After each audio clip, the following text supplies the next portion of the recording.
کیا آپ جانتے ہیں کہ اعلیٰ حضرت امام اہل سنت کو 100 سے زائد علوم پر مہارت حاصل تھی، جن میں علوم القرآن، علوم الحدیث، علم الکلام، عقائد، فقہ، علم البدیع، علم المعانی، علم البیان، نحو، صرف، علم المناظرہ،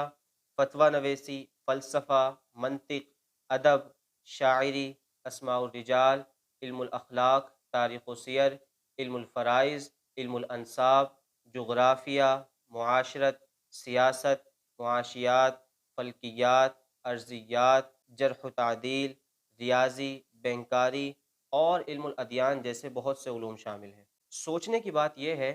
کہ اتنے علوم حاصل کرنے کے بعد صحابہ کرام، اولیاء کرام اور اکابرین کے خلاف کبھی کوئی غلط جملہ استعمال نہیں کیا،